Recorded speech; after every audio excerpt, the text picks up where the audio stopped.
So firstly మనం mileage అనే పేరు వినగానే మనకి గుర్తొచ్చేవి రెండు బైక్స్. ఒకటి ప్లాటినా 100, అలాగే మనకి హీరో నుంచి స్ప్లెండర్ ప్లస్ అన్నమాట. సో ఈ రెండు బైక్స్ లో ఎవరు ఏ బైక్ కన్సిడర్ చేయాలి? అండ్ మనకు బజాజ్ నుంచి ఇంకొక బైక్ కూడా వస్తుంది, ప్లాటినా 110 అన్నమాట. సో మనకి ప్లాటినా 100 కి అలాగే 110 కి జస్ట్ 4000 రూపీస్ మాత్రమే ప్రైస్ డిఫరెన్స్ అనేది ఉంది. సో 4000 రూపీస్ అనేది ఎక్స్ట్రాగా యాడ్ చేసుకొని 110 తీసుకోవాలా, లేకపోతే ప్లాటినా 100 తీసుకోవాలా, లేకపోతే స్ప్లెండర్ తీసుకోవాలా? ఎవరు ఏ బైక్ తీసుకోవాలి? ఇన్ డీటెయిల్ గా ఎవ్రీథింగ్ కూడా మాట్లాడుకుందాం. అండ్ ఈ బైక్ ని నాకు రివ్యూ చేయడానికి ప్రొవైడ్ చేసిన వివిసి బజాజ్ తాడ్బండ్ వాళ్ళకైతే thank you so much. So మీలో ఎవరైనా నియర్ బై బోయినపల్లి కానీ తాడ్బండ్ కానీ ఎన్ని బజాజ్ ప్రోడక్ట్ పర్చేస్ చేయాలి అనుకుంటే మన ఛానల్ రిఫరెన్స్ అనేది యూజ్ చేయండి, మీకు మంచి డిస్కౌంట్ అయితే ప్రొవైడ్ చేస్తారు. సో లేట్ చేయకుండా let's get into the video. Bajaj Platina 100 అనేది మనకి 100cc సెగ్మెంట్ లోనే మనకు వన్ ఆఫ్ ది కంఫర్టబుల్ అలాగే మైలేజ్ కింగ్ బైక్ అన్నమాట. 95,000 రూపీస్ ఆన్ రోడ్ ప్రైస్ కి ఈ బైక్ అయితే వచ్చేస్తుంది. సో ఈ ప్రైస్ కి ఈ బైక్ వర్తా కాదా? అండ్ 4000 రూపీస్ అనేది మనం అడిషనల్ గా యాడ్ చేసినట్టయితే మనకి ప్లాటినా 110 కూడా వస్తుంది. అండ్ ఇంకొకటి స్ప్లెండర్ ప్లస్ తో కంపేర్ చేసుకుంటే ఈ బైక్ ఎక్కడ స్టాండ్ అవుట్ అవుతుందో కూడా ఈ వీడియోలో ఇన్ డీటెయిల్ గా మాట్లాడుకుందాం. అండ్ ఈ బైక్ లో టోటల్ గా మనకి 4 కలర్ ఆప్షన్స్ అయితే ఉన్నాయి. ప్రజెంట్ మీకోసం నేను రెడ్ కలర్ అయితే తీసుకొచ్చేసాను. ఈ కలర్ ఎలా అనిపిస్తుందో let me know in the comment section. And ఈ బైక్ యొక్క ఆన్ రోడ్ ప్రైస్ హైదరాబాద్ ది 95,000 రూపీస్ అయితే ఉంది. సో 95,000 రూపీస్ పెట్టి ఈ బైక్ కొనడం వర్తా అనేది ఇన్ డీటెయిల్ గా మాట్లాడుకుందాం. చలో. సో ఫస్ట్ అయితే ఇక్కడ మనం కీస్ చూసుకుందాం. దీంట్లో మనకి బజాజ్ లోగోతో పాటు బేసిక్ కీస్ అయితే వస్తున్నాయి. ఇగ్నిషన్ ఆన్ చేసుకుందాం. అండ్ ఇక్కడ సెల్ఫ్ స్టార్ట్ కూడా చేసుకుందాం మనం. సో బైక్ స్టార్ట్ చేసుకున్న తర్వాత ఇక్కడ మనకు హెడ్ లైట్ అయితే ఆన్ అవ్వదు. హెడ్ లైట్ ఆన్ చేయాలి అనుకుంటే మనకి ఇక్కడ సపరేట్ గా బటన్ అయితే ఉంది. సో ఈ బటన్ మీరు ఆన్ చేసుకున్నట్టయితే ఇక్కడ హెడ్ లైట్ అనేది ఆన్ అయిపోతుంది.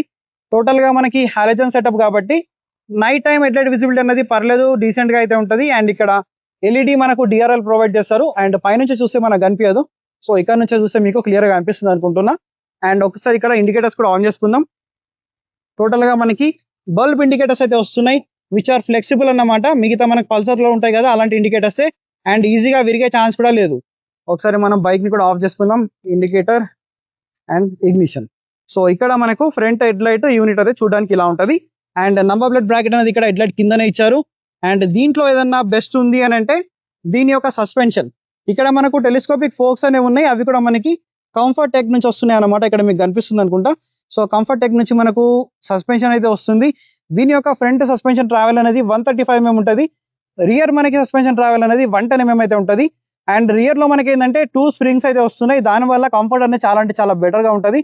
అండ్ ఈ సెగ్మెంట్ లో one of the best suspension అన్నమాట. ట్రావెల్ కూడా ఎక్కువ ఉంది కాబట్టి మీరు విలేజ్ రోడ్ లో యూజ్ చేసినా కూడా మనకి కంఫర్ట్ అనేది చాలా బెటర్ గా ఉంటుంది కంపేర్డ్ విత్ మనకి స్ప్లెండర్ కానీ మిగతా బైక్స్ తో కంపేర్ చేసుకుంటే. అండ్ ఇక్కడ యాజ్ ఇట్ ఈస్ మనకి ఫైబర్ ది ఫెండర్ అయితే ప్రొవైడ్ చేస్తారు. అండ్ దీంట్లో ఏంటంటే మనకి ట్యూబ్లెస్ టైర్స్ అయితే రావట్లేదు, ట్యూబ్ టైర్స్ వస్తున్నాయి. ఇవి కూడా మనకు బ్రాండింగ్ అనేది ఏ బ్రాండ్ నుంచి వస్తుందంటే మెట్రో బ్రాండ్ నుంచి వస్తుంది. ఇంకొద్దిగా బెటర్ టైర్స్ అనేది ఇవ్వాల్సింది ఈ మోటార్ సైకిల్లో. లైక్ యూరో గ్రిప్ కానీ సియట్ ఇచ్చినా పర్లేదు, బట్ మనకి మెట్రో అనేది నాట్ దట్ గ్రేట్ అనమాట. మనకి గ్రిప్ అనేది డీసెంట్ గానే ఉంది, మరీ ఎక్కువ ఎక్స్పెక్ట్ చేయకండి. అండ్ ఫ్రంట్ అండ్ బ్యాక్ ఏంటంటే మనకి డ్రమ్ బ్రేక్స్ వస్తున్నాయి. దీంట్లో డిస్క్ లాంటిది ఏబిఎస్ లాంటిది అయితే ఏం లేదు. సో మినిమం మనకి ట్యూబ్లెస్ టైర్స్ ఇచ్చినా బాగుండేది, బట్ ట్యూబ్ టైర్స్ తో పాటు వస్తున్నాయి. ఇక్కడ మనకు 130 mm డ్రమ్ బ్రేక్ అనేది ఫ్రంట్ లో ఉంది, 110 అనేది మనకు రియర్ లో అయితే ఉంది with combi braking system. So వీళ్ళు ఏమంటున్నారు అని అంటే యాంటీ స్కిడ్ బ్రేకింగ్ అని చెప్పేసి అంటున్నారు. సో బేసిక్ గా ఇది ఏంటంటే మనకి కాంబీ బ్రేకింగ్ సిస్టమే, వీళ్ళు డిఫరెంట్ గా పిలుస్తున్నారు. సో బైక్ అయితే స్కిడ్ అవుతుంది డెఫినెట్లీ, ఏబిఎస్ లేదు కాబట్టి. వీళ్ళు ఏంటంటే యాంటీ స్కిడ్ బ్రేకింగ్ అని చెప్పేసి బ్రాండింగ్ మాత్రం ఇస్తున్నారు. సో కాంబీ బ్రేకింగ్ సిస్టమ్ తో వస్తుంది. అండ్ అలాగే దీంట్లో ఏదైనా ఉంది హైలైట్ అంటే గ్రౌండ్ క్లియరెన్స్ అన్నమాట. 200 mm మనకి గ్రౌండ్ క్లియరెన్స్ అనేది ఉంది. ఈ సెగ్మెంట్ లో మీరు ఏ బైక్ లో చూసుకున్నా 165 ఆల్మోస్ట్ 170 లోపలనే ఉంటుంది. బట్ 200 అంటే చాలా ఎక్కువ, లైక్ ఒక అడ్వెంచర్ బైక్ లాగా. మీరు ఈ బైక్ ని విలేజ్ రోడ్స్ లో పొలాల్లో యూజ్ చేసుకున్నా కూడా, ఎక్కడ యూజ్ చేసుకున్నా కూడా ఎటువంటి ఇష్యూ అనేది రాదు గ్రౌండ్ క్లియరెన్స్ పరంగా. అండ్ ఇంజన్ గురించి మాట్లాడితే సో బేసిక్ గా ఇది ఏంటంటే మనకు 100cc ఇంజన్ తో వస్తుంది, విచ్ ఇస్ ఎయిర్ కూల్డ్ అన్నమాట. 8.2 PS పవర్ అలాగే 8.3 Nm టార్క్ అనేది ప్రొడ్యూస్ చేస్తుంది. సో పవర్ అండ్ టార్క్ మనకి ఆల్మోస్ట్ సేమ్ ఉంది కాబట్టి ఆన్ పేపర్ మనకి పవర్ అండ్ టార్క్ తక్కువ ఉన్నప్పటికీ కూడా నడిపినప్పుడు దీని యొక్క వెయిట్ వల్ల మనకి పవర్ అండ్ టార్క్ అయితే చాలా బెటర్ గా ఉంది. అండ్ కిక్ స్టార్ట్ లో ఉంది కాబట్టి మనకు ఇన్ కేస్ ఆఫ్ ఎమర్జెన్సీ ఎటువంటి ఇష్యూ అనేది ఉండదు. అండ్ ఇక్కడ ఫుట్ పెక్స్ క్వాలిటీ కూడా మనకి ఫిక్స్డ్ వస్తున్నాయి. అండ్ రబ్బరింగ్ కూడా మనకి చాలా అంటే చాలా బెటర్ గా అయితే ఉంది, ఎక్కడ కూడా మనకి క్వాలిటీ కాంప్రమైజ్ అయినట్టు లేదు. బట్ స్ప్లెండర్ తో కంపేర్ చేసుకుంటే క్వాలిటీ డెఫినెట్లీ తక్కువ ఉంది దీంట్లో. స్ప్లెండర్ లోనే మనకి బెటర్ బిల్డ్ క్వాలిటీ అనేది వస్తుంది. అండ్ ట్యాంక్ కెపాసిటీ గురించి మాట్లాడితే ఇక్కడ 11 లీటర్స్ మనకి ఫ్యూల్ ట్యాంక్ కెపాసిటీ ఉంది విత్ ప్లాటినా బ్రాండింగ్. అలాగే E20 ఫ్లెక్స్ వీల్ కూడా మనకు ఈ బైక్ అనేది సపోర్ట్ చేస్తుంది కాబట్టి ఎటువంటి ఇష్యూ అనేది లేదు. సో ఈ బైక్ నుంచి మీరు ఈజీగా ఆన్ అండ్ యావరేజ్ మీరు 65 to 75, 80 వరకు కూడా మీరు మైలేజ్ అనేది ఈ బండి నుంచి ఎక్స్పెక్ట్ చేయొచ్చు. మెయిన్ గా ఏంటంటే మీ రైడింగ్ స్టైల్ పైన డిపెండ్ అవుతుంది కాబట్టి సో ప్రతి ఒక్కరికి డిఫరెంట్ మైలేజ్ అనేది వస్తుంది. అండ్ అలాగే దీంట్లో నాకు మెయిన్ గా నచ్చేది అంటే దీని యొక్క ఫుట్ పెక్స్. సో ఇంత పెద్ద ఫుట్ పెక్స్ అసలు ఏ బ్రాండ్ వాళ్ళు కూడా ప్రొవైడ్ చేయరు. సో ఈజీగా మీ ఫుట్ అనేది రెస్ట్ చేసుకొని వెళ్ళిపోవచ్చు. అండ్ అలాగే మనకు ఇటు సైడ్ కూడా సో ఫీమేల్ కి చూసుకున్నా కూడా ఇక్కడ కూడా మనకి చాలా మంచి ఫుట్ రెస్ట్ అనేది ఉంది. అండ్ మనకి దీంట్లో ఏంటంటే ఇంకా ఎక్స్ట్రా యాక్సరీస్ అనేది ఫిట్ చేయలేదు. సో దాంట్లో మనకి ఇక్కడ చాలా పెద్ద ఫుట్ రెస్ట్ అనేది వస్తుంది. సో క్వాలిటీ పరంగా ఎక్కడ కూడా కాంప్రమైజ్ అనేది అనిపించలేదు. సో కంఫర్ట్ పరంగా కూడా వన్ ఆఫ్ ది బెస్ట్ అన్నమాట. సో ఇప్పుడు మనం మెయిన్ గా సస్పెన్షన్ గురించి మాట్లాడదాం. దీంట్లో మనకి ట్విన్ హైడ్రాలిక్ షాక్స్ వస్తున్నాయి which are not preload. So adjustment లాంటివి అయితే దీంట్లో ఏం లేదు. బట్ దీంట్లో ఏంటంటే మనకి ఈ స్ప్రింగ్స్ ఏవైతే ఉన్నాయి కదా నార్మల్ గా మనకి ఒకటే వస్తుంది. బట్ దీంట్లో లోపల ఒకటి బయటకి వెళ్ళి ఒకటి వస్తుంది కాబట్టి ఎక్స్ట్రా కంఫర్ట్ అనేది ఈ బైక్ ప్రొవైడ్ చేస్తుంది. సో 110 లో ఏంటంటే దీనికంటే ఇంకా బెటర్ కంఫర్ట్ అనేది దాంట్లో ఉంటుంది. అండ్ ఎగ్జాస్ట్ అనేది మనకి సింపుల్ గా ఉంది. దీనిపైన ఒక క్రోమ్ ఎలిమెంట్ అనేది యూజ్ చేశారు. అండ్ రియర్ లో 110mm డ్రమ్ బ్రేక్ ఉంది with combi braking system. And tyre profile గురించి మీకు ఆల్రెడీ చెప్పేస్తాను. చాలా సన్న టైర్స్ ఉంటాయి కాబట్టి సో రోలింగ్ రెసిస్టెన్స్ కూడా మనకి చాలా తక్కువ ఉంటుంది కాబట్టి ఇక్కడ మైలేజ్ కూడా చాలా ఎక్కువ వస్తుంది. అండ్ రియర్ లో చూసుకుంటే ఇక్కడ హాలోజన్ మనకి టైల్ లైట్ అయితే ఉంది. యాజ్ ఇట్ ఈస్ మనకి బల్బ్ ఇండికేటర్స్. అండ్ ప్రొఫైల్ అనేది చూడడానికి ఇలా ఉంది. కొన్ని ప్లేసెస్ లో ఏంటంటే బిల్డ్ క్వాలిటీ ఇంకొద్దిగా బెటర్ గా చేయాల్సింది అని చెప్పి నా ఒపీనియన్. అండ్ ఇక్కడ 100ది మనకు బ్రాండింగ్ తో పాటు సో చాలా కంఫర్టబుల్ సీట్ తో వస్తుంది. So one of the spacious seat అన్నమాట ఈ సెగ్మెంట్ లో. సో మీరు ముగ్గురు కూడా చాలా ఈజీగా కంఫర్టబుల్ గా కూర్చొని వెళ్ళిపోవచ్చు. అంత మంచి సీట్ కంఫర్ట్ అయితే దీంట్లో ఉంటుంది. ఈ బైక్ యొక్క డైమెన్షన్స్ గురించి మాట్లాడితే మనకి గ్రౌండ్ క్లియరెన్స్ మీకు ఆల్రెడీ చెప్పాను 200mm అనేది ఉంటుంది. అండ్ దీని యొక్క వెయిట్ అనేది మనకి 117 kgs ఉంటుంది. చాలా అంటే చాలా లైట్ బైక్ అన్నమాట. వెయిట్ మేనేజ్మెంట్ అనేది చాలా బాగా చేశారు. సో ఎక్కడ కూడా మనకు వెయిట్ అనేది తెలియదు.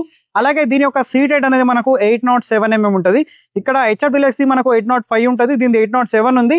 బట్ దీని యొక్క సీట్ మనకి విడ్త్ అయితే ఉంది కదా ఇది చాలా సన్నగా ఉంది. సో దీని వల్ల ఏంటంటే మీ హైట్ 5'3", 5'2" ఉన్న వాళ్ళు కూడా చాలా ఈజీగా ఈ బైక్ అయితే యాక్సెస్ చేయవచ్చు which is a very good thing అన్నమాట. అండ్ ఇక్కడ మనం చైన్ సిస్టమ్ చూసుకుంటే టోటల్ గా మనకి క్లోజ్డ్ వస్తుంది. అండ్ ఇది కూడా మనకి ఫైబర్ అన్నమాట, మెటల్ కూడా కాదు. సో వెయిట్ రిడక్షన్ కోసం.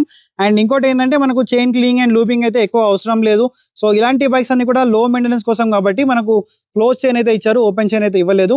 అండ్ సెంటర్ స్టాండ్ కూడా ఉంది, సైడ్ స్టాండ్ కూడా ఉంది. మనకి టెన్షన్ అయితే లేదు. Side stand engine cut off sensor కూడా దీంట్లో ఇచ్చారు.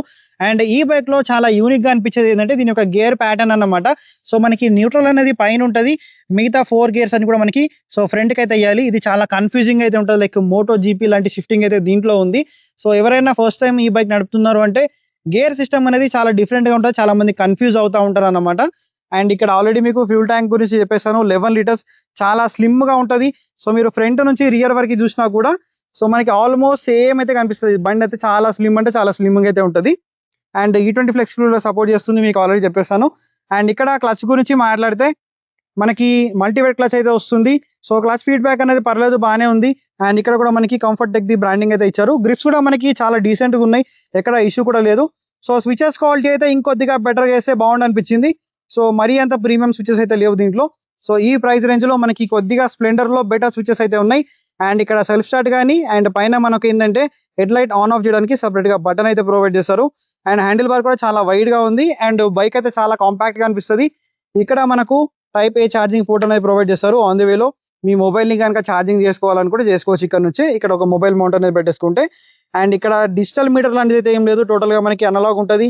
ఇక్కడ స్పీడ్, సెంటర్ లో ఓడో, అండ్ ఇక్కడ ఫ్యూల్ మీటర్, అండ్ ఇక్కడ ఇండికేటర్ మనకి హై బీమ్ ది, అలాగే న్యూట్రల్ లైట్ అనేది ఇక్కడ ఉంది. బజాజ్ లోగో అనేది ఉంది. ఫైనల్ గా this is all about the 2026 Bajaj Platina 100cc గురించి. ఈ బైక్ తీసుకోవడానికి మెయిన్ గా రీజన్స్ ఏంటి అంటే ఒకటి మైలేజ్, ఇంకోటి కంఫర్ట్. సో మెయిన్ గా మీకు 100cc లో ఎక్కువ మైలేజ్ కావాలి, కంఫర్ట్ కావాలి అనుకుంటే ఈ బండిని అయితే కన్సిడర్ చేసుకోవచ్చు. లైక్ ఈ బండిని మీరు పొలం పనులకు యూజ్ చేసుకోవచ్చు. ర్యాపిడో, జొమాటో, ఎవ్రీ పర్పస్ పైన మనం ఈ బండిని అయితే యూజ్ చేసుకోవచ్చు. సో మనకి కంఫర్ట్ అనేది చాలా నెక్స్ట్ లెవెల్లో ఉంటుంది. అలాగే మైలేజ్ కూడా చాలా నెక్స్ట్ లెవెల్లో వస్తుంది అనమాట. సో మనకు కంఫర్ట్ పరంగా కానీ మైలేజ్ పరంగా కానీ ఈ బండిని బీట్ చేసే బైక్ అయితే మార్కెట్ లో లేదు. హీరో నుంచి మనకు స్ప్లెండర్ ప్లస్ అనే బైక్ ఉంది కదా, మరి ఆ బైక్ ఎవరు తీసుకోవాలి అంటే ఎవరికైతే like fit and finish, build quality ఇంకొద్దిగా సాలిడ్ గా కావాలి, బెటర్ రీసేల్ వాల్యూ కావాలి, అలాగే మోర్ సర్వీస్ నెట్వర్క్, అలాగే స్పేస్ కూడా చాలా తొందరగా దొరకాలి అనుకుంటే మీరు ఆ బండిని అయితే కన్సిడర్ చేసుకోవచ్చు. మనకి build quality, fit and finish అనేది చాలా బెటర్ గా ఉంటుంది. అండ్ దాంట్లో మనకి ట్యూబ్లెస్ టైర్స్ వస్తున్నాయి. అలాగే ఇంకోటి ఏంటంటే రీసేల్ వాల్యూ బెటర్ గా ఉంటుంది, సర్వీస్ నెట్వర్క్ కూడా చాలా బెటర్ గా అయితే ఉంటుంది. సో ఈ బండిని తీసుకోవడానికి మెయిన్ రీజన్స్ ఏంటంటే మనకు మైలేజ్ అలాగే కంఫర్ట్ అన్నమాట. ఈ ఇంజన్ కూడా మనకి చాలా బెటర్ గా ఉంటుంది, చాలా రిలయబుల్ ఇంజనే. సో మెయిన్ గా ఏ బండి అయినా మన మెయింటెనెన్స్ పైన డిపెండ్ అయి ఉంటుంది కాబట్టి రిలయబిలిటీ అనేది మన చేతిలోనే ఉంటుంది. ఇక్కడ చాలా మంది కన్ఫ్యూజ్ అవుతా ఉంటారు, బజాజ్ షోరూమ్ కి వచ్చిన తర్వాత ప్లాటినా 100 ని చూస్తారు, 110 ని చూస్తారు. సో రెండిట్లో ఏది తీసుకోవాలో కన్ఫ్యూజన్ లో ఉంటారు. నేనైతే డైరెక్ట్ ప్లాటినా 110 తీసుకోమని చెప్తాను, ఎందుకంటే ఈ బైక్ తో కంపేర్ చేసుకుంటే మనకి 4000 రూపీస్ అనేది ప్రైస్ ఎక్స్ట్రా ఉంది. లైక్ ఇది మనకి 95,000 రూపీస్ ఆనర్ ప్రైస్ కి అయితే ఈ బైక్ వస్తుంది. అదే ప్లాటినా మనకి 110 అనుకోండి, అది 99,000 రూపీస్ ఆనర్ ప్రైస్ కి అయితే వస్తుంది. సో దాంట్లో మనకు ఇంజన్ కెపాసిటీ పెద్దది, అలాగే సస్పెన్షన్ కంఫర్ట్ అనేది మరింత బెటర్ గా వస్తుంది. సీట్ కంఫర్ట్ కానీ ఓవరాల్ గా మనకి చాలా ప్లేసెస్ లో చాలా బెటర్ గా అయితే ఉంది. అండ్ మెయిన్ గా దాంట్లో మనకి ట్యూబ్లెస్ టైర్స్ అయితే వస్తున్నాయి. సో ఎవరైనా ప్లాటినా 100 తీసుకోవాలి అని అనుకుంటే బెటర్ మీరు 110 తీసుకోండి. 4000 రూపీస్ అనేది అడిషనల్ గా యాడ్ చేసుకొని ఆల్మోస్ట్ మనం 95,000 రూపీస్ పెట్టిన వాళ్ళము ఒక 4000 రూపీస్ అడిషనల్ గా పెట్టడానికి పెద్ద ప్రాబ్లం ఏం లేదు కదా. సో మీకు మెయిన్ గా ఎక్కువ మైలేజ్ కావాలి, మీకు ప్లాటినా 110 తో కంపేర్ చేసుకుంటే అంటే ఈ బండి తీసుకోవచ్చు. ట్యూబ్ టైర్స్ ఉన్నా పర్లేదు అనుకుంటే, లేదంటే నేనైతే డైరెక్ట్ 110 తీసుకోమని చెప్పి రికమెండ్ చేస్తాను. సో ఓవరాల్ గా ఇదన్నమాట ప్లాటినా 100 గురించి. సో స్ప్లెండర్ ఎవరు తీసుకోవాలి, 110 అలాగే 100 ఎవరు తీసుకోవాలో మీ అందరికీ ఐడియా వచ్చింది అనుకుంటా. సో ఇలాంటి వీడియోస్ ఇంకా మన ఛానల్లో చూడాలి అనుకుంటే ఛానల్ కి సబ్స్క్రైబ్ చేసుకోండి. I will see you on other video. Until then, take care, keep loving, keep supporting. Signing off, your Moto Boy VK.